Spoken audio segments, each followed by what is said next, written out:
Hey everyone, welcome back to the channel. I'm Samantha, and today we're diving into a critical topic that's making headlines: a future of Earth's oxygen levels.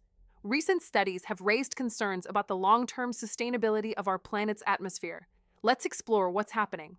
Scientists from Toho University and NASA's Nexus for Exoplanet System Science have conducted simulations predicting that Earth's oxygen-rich atmosphere may not last forever. In approximately 1 billion years, increasing solar luminosity is expected to reduce carbon dioxide levels, leading to a collapse in photosynthesis and a significant drop in atmospheric oxygen. Currently, Earth's atmosphere consists of about 78% nitrogen and 21% oxygen. The oxygen we rely on is primarily produced through photosynthesis by plants and phytoplankton.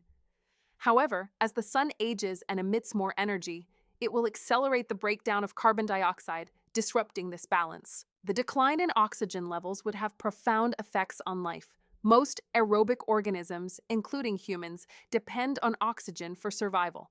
A significant reduction would lead to mass extinctions, with only anaerobic microorganisms potentially surviving in such conditions. While this scenario is projected to occur in the distant future, it's a stark reminder of the delicate balance that sustains life on our planet. Understanding these processes helps us appreciate the importance of protecting our environment today. Thanks for watching. If you found this video informative, please like, subscribe, and hit the notification bell for more updates on environmental topics. Share your thoughts in the comments below. I'd love to hear what you think about Earth's atmospheric future.